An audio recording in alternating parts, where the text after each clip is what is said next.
ایک فتوے کی کتاب ہے وقایہ شریف، شرح وقایہ ان کا نام رکھ دیا لوگوں نے، جو سوال پوچھو فوراً جواب، جو سوال پوچھو فوراً جواب۔ یہ سرکار اعلیٰ حضرت کی خدمت کا صلہ اللہ نے عطا کیا تھا۔ سبحان اللہ۔ ہم بات کر رہے تھے سرکار امام اعظم ابو حنیفہ نعمان بن ثابت رضی اللہ تعالیٰ عنہ، آپ کا صبر دیکھو۔ ایک آدمی آیا دوپہر کے وقت، آپ کے آرام کرنے کا وقت تھا، آپ کا کمرہ بالا خانے میں دوسری منزل پر تھا، آپ جا کر لیٹے ہی تھے، اس نے آ کر دروازہ پیٹ دیا۔ سرکار امام اعظم ابو حنیفہ تشریف لائے نیچے، کہا کہ کیا بات ہے، کیا ماجرا ہے؟ کہ حضرت مجھے ایک سوال کرنا تھا لیکن میں سوال فراموش کر گیا، سوال بھول گیا۔ ٹھیک ہے کوئی بات نہیں، جب آپ کو سوال یاد آ جائے پھر آ جانا۔ وہ رات بھر عبادت کرنے والا امام مسلمانوں کا، جو خالی وقت میں قرآن شریف کے اوپر غور و فکر کرنے والا، وہ سراج الامت ہے، وہ اماموں کا امام ہے، وہ امام اعظم ہے، جسے ہمیشہ سرکار دو عالم صلی اللہ علیہ وسلم کی امت کی فکر لاحق ہوتی ہے، ٹینشن ہی ٹینشن رہتی ہے۔ رات بھر جگہ کرتے ہیں، اللہ کی عبادت کرتے ہیں، دن بھر مدرسے میں درس دیتے ہیں، تعلیم دیتے ہیں، لوگوں کے سوالوں کا جواب دیتے ہیں۔ جب آرام کرنے کے لیے پھر اوپر بالا خانے میں جاتے ہیں، دوسری منزل پر اپنے حجرے میں لیٹتے ہیں، پھر کوئی دروازے میں دستک دیتا ہے، امام اعظم نیچے تشریف لاتے ہیں تو پھر وہی آدمی آتا ہے، کہا کہ حضرت سوال تو مجھے یاد آ گیا تھا لیکن جب تک آپ تشریف لائے اور آپ نے دروازہ کھولا تب تک میں سوال پھر بھول گیا۔ امام اعظم ابو حنیفہ نے کہا کوئی بات نہیں، جب آپ کو سوال یاد آ جائے پھر آ جانا۔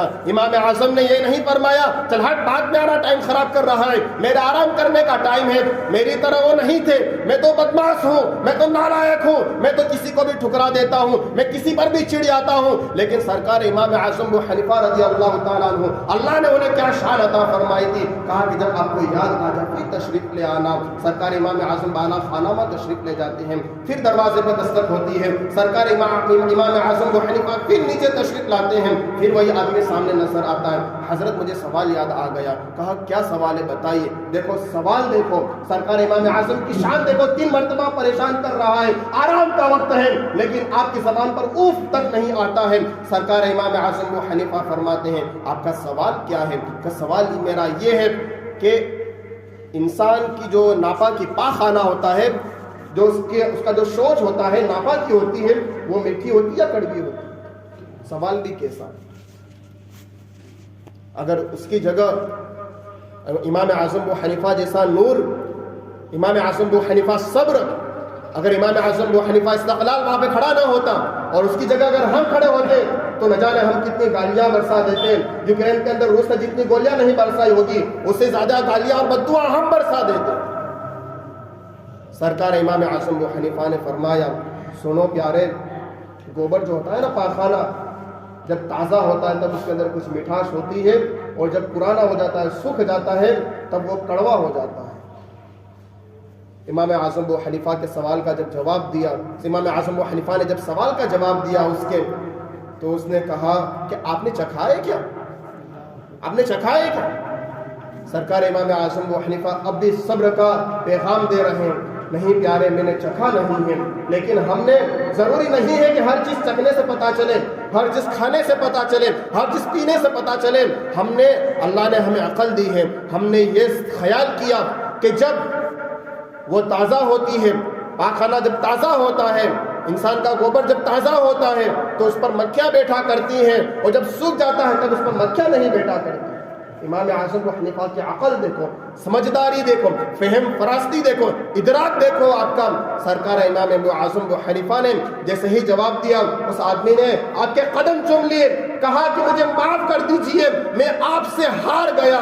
کہا کہ میں نے تجھے کیسے ہرا دیا؟ کہ میری اور میرے دوست کے بیچ میں شرط لگی تھی۔ میرا دوست کہتا ہے کہ سفیان ثوری رضی اللہ تعالی عنہم بڑے صبر والے ہیں، اور میں نے کہا، میرا دوست کہتا ہے کہ امام اعظم ابو حنیفہ بڑے صبر والے ہیں، میں نے کہا کہ سفیان ثوری بڑے صبر والے ہیں، تو میرے دوست نے کہا کہ تو ادھر آ کر ٹیسٹ کر لے۔ میں ادھر جا کر ٹیسٹ کر لیتا ہوں، میں آپ کا مخالف تھا، میں آپ کا چاہنے والا نہیں تھا، اس لیے میں نے آپ کو بار بار پریشان کیا اور سوال بھی اتنا گندا پوچھا۔ میں آپ کے صبر کے آگے ہتھیار ڈالتا ہوں اور میں آپ کے ہاتھوں پر توبہ کرتا ہوں۔ آپ جو ہے مجھے اپنے غلاموں میں، اپنے خداموں میں ملا لیجئے۔ سرکار امام اعظم ابو حنیفہ کے صبر نے ایک آدمی کو جو ہے اپنا گرویدہ اور شیدا بنا لیا۔ یہ صبر کہاں سے لاؤ گے؟ یہ استقلال کہاں سے لاؤ گے؟ یہ فرما روائی اور فرما برداری کہاں سے لاؤ گے؟ میں بات کر رہا تھا کہ اہل حدیث ہم سے یہ کہتے ہیں کہ امام کے پیچھے سورہ فاتحہ پڑھنا چاہیے، یہی کہتے ہیں نا؟ پلیز مجھے آپ کی جو ہے توجہ چاہیے۔ کہتے ہیں کہ اگر امام کے پیچھے سورہ فاتحہ نہیں پڑھی اور زور زور سے پڑھتے، جو جودھپور میں جاتے ہوں گے یا جو جودھپور سے یہاں پر غیر مقلدین آتے ہوں گے ان کو آپ نے دیکھا بھی ہوگا، زور زور سے سورہ فاتحہ پڑھتے ہیں، زور زور سے آمین کہتے ہیں، اور وہ یہ کہتے ہیں کہ سورہ فاتحہ اگر نہیں پڑھی تو آپ کی نماز نہیں ہوئی، وہ یہ کہتے ہیں۔ اور ہم کہتے ہیں کہ اگر امام نے سورہ فاتحہ پڑھ لی تو مقتدی کی سورہ فاتحہ ہو گئی، مقتدی کو امام کے پیچھے خاموش رہنا چاہیے۔ قرآن شریف کے اندر بھی ہے وَانصِتُوا لَعَلَّكُمْ، قرآن شریف کی آیت ہے کہ جب قرآن شریف پڑھا جائے تو تم اس کو وَانصِتُوا، تم اس کو سماعت کرو اور گفتگو نہ کرو۔ کیا ہے؟ جب قرآن شریف پڑھا جائے تو تم اس کو سنو اور گفتگو کچھ بولو مت، خاموشی سے سنو۔ تو اس سے پتا چلا کہ نماز کے اندر جب قرآن شریف چاہے سورہ فاتحہ ہو چاہے دوسری سورت ہو، جب پڑھی جائے تو خاموشی کے ساتھ سورت کو سننا چاہیے۔ وہ یہ کہتے ہیں کہ حضور علیہ الصلوۃ والسلام نے فرمایا کہ نماز کے اندر سورہ فاتحہ پڑھنا چاہیے۔ اگر مقتدی نے سورہ فاتحہ نہیں پڑھی تو مقتدی کی نماز نہیں ہوئی، وہ یہ کہتے ہیں۔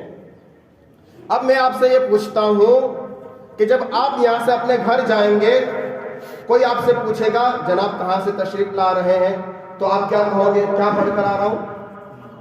جمعہ پڑھ کے آ رہا ہوں، خطبہ پڑھ کے آ رہا ہوں، یہ کہو گے نا؟ آپ یہاں سے جاؤ گے، کوئی آپ کو کہے گا جناب کہاں سے آ رہے ہیں، تو آپ کیا کہو گے؟ خطبہ پڑھ کر آ رہا ہوں، جمعہ پڑھ کر آ رہا ہوں، یہ کہیں گے نا؟ اب میں آپ سے پوچھتا ہوں کیا خطبہ آپ نے پڑھا؟ پھر بھی آپ نے کیا کہا؟ خطبہ پڑھ کر آ رہا ہوں۔ تو جب پھر چلو اس کو رہنے دو، اسی جگہ پر مسجد کے اندر اذان ہوتی ہے تو کیا صرف اذان میرے لیے ہوتی امام کے لیے، یا صرف جو مکبر پڑھتا ہے تکبیر پڑھتا ہے مکبر اس کے لیے ہوتی ہے، یا آپ سبھی کے لیے ہوتی ہے؟ سبھی کے لیے بولو، سبھی کے لیے۔ ہر کوئی یہ کہے گا اذان میرے لیے ہوئی، ہر کوئی کیا کہے گا؟ اذان میرے لیے ہوئی۔ تو جب اذان کے وقت ہر کوئی یہ کہتا ہے کہ اذان میرے لیے ہوئی، اور جب خطبہ ہوتا ہے، خطبہ پڑھنے کے بعد آپ سبھی یہ کہتے ہو کہ خطبہ میں نے پڑھا، خطبہ میں نے پڑھا، تو اب میرا یہ پوچھنا ہے آپ سے کہ مؤذن کی اذان آپ سبھی کی اذان ہوئی یا نہیں ہوئی؟ کوئی بے شک امام کا خطبہ آپ سبھی کا خطبہ ہوا یا نہیں ہوا؟ تو جب امام کا خطبہ، خطیب کا خطبہ تمام نمازیوں کا ہو سکتا ہے، جب اذان سبھی نمازیوں کی ہو سکتی ہے، تو امام کی قرات، اس کے پیچھے نماز پڑھنے والے مقتدیوں کی قرات کیوں نہیں ہو سکتی؟ یہی تو امام اعظم ابو حنیفہ نے ہمیں سکھایا۔ اگر امام اعظم ابو حنیفہ ہمیں یہ درس نہیں دیتے تو آج کا وہابی غیر مقلد جو ہے کب سے ہمارے ایمان کو برباد کر چکا ہوتا۔ اور سنو، اگر یہ نبیوں کے بھی زمانے میں ہوتے تو نبیوں کو بھی آپس میں لڑوا دیتے۔ یہ اتنی خطرناک اور خراب قوم ہے۔ ہم آپ کو آگاہ کر رہے ہیں کیونکہ ہماری مسجدوں میں داخل ہو جاتے ہیں اور ہم ہیں کہ جو ہے اپنے امام اعظم ابو حنیفہ کو نہیں جانتے، سرکار دو عالم صلی اللہ علیہ وسلم کی سنتوں کو نہیں جانتے، طریقہ مصطفیٰ کو نہیں جانتے۔ یہ ہماری غلط فہمی ہے، کج فہمی ہے ہماری، اور اس کا فائدہ جو ہے اہل حدیث غیر مقلدین اٹھا رہے ہیں۔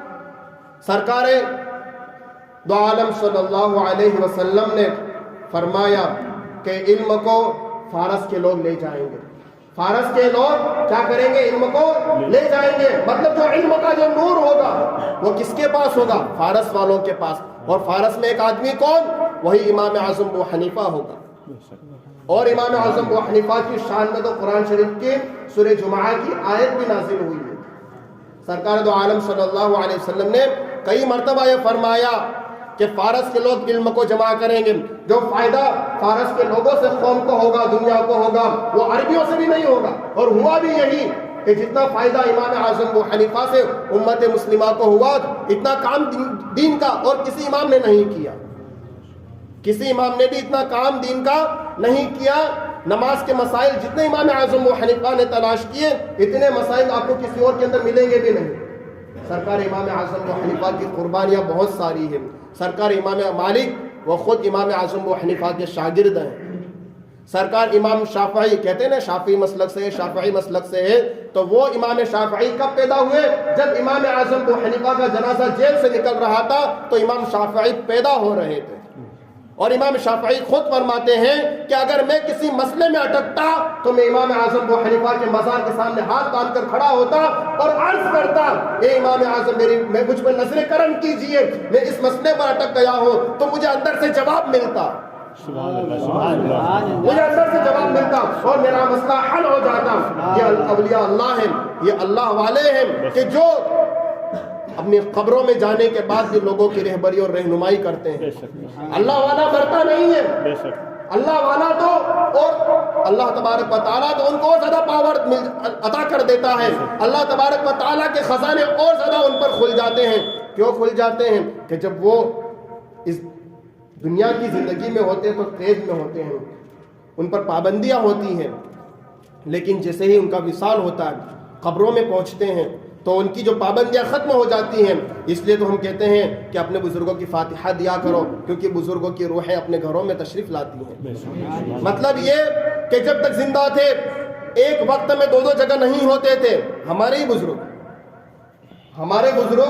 سبھی کی بات کر رہا ہوں میں، جو مومنین میں سے ہیں ان کی بات کر رہا ہوں کہ جب ایک وقت میں دو جگہ زندہ ہونے کے بعد نہیں پہنچتے تھے، لیکن جیسے ہی انتقال ہو جاتا ہے تو اپنے قبروں میں بھی ہوتے ہیں، اپنے چاہنے والوں کے گھروں میں بھی ہوتے ہیں، رشتہ داروں کے اولادوں کے گھروں میں بھی ہوتے ہیں۔ یہ ہمارے رشتہ داروں کا حال ہے، تو ان لوگوں کا عالم کیا ہوگا کہ جنہوں نے رات پر اللہ تبارک و تعالیٰ کو راضی کیا ہوگا، جو اللہ کے پیارے ہوں گے، اللہ کے دوست ہوں گے، ان کا عالم کیا ہوگا، غوث اعظم کا عالم کیا ہوگا، غریب نواز کا عالم کیا ہوگا، اعلیٰ حضرت کا عالم کیا ہوگا، مفتی اعظم راجستھان کا عالم کیا ہوگا، تاج الشریعہ کا عالم کیا ہوگا۔ ان کے گدا بھر دیتے ہیں شاہان زمانے کی جھولی، محتاج کا یہ عالم ہے تو مختار کائنات کا عالم کیا ہوگا صلی اللہ علیہ وسلم۔ حضرات گرامی، آپ لوگ جب نماز کے لیے کھڑے ہوتے ہیں تو بیچ میں جگہ خالی چھوڑ دیتے ہیں۔ اس بات کا خیال رکھیں کہ بیچ میں جگہ خالی نہیں رہنی چاہیے، اور جو لوگ چین والی گھڑی پہن کر نماز پڑھتے ہیں، نماز کے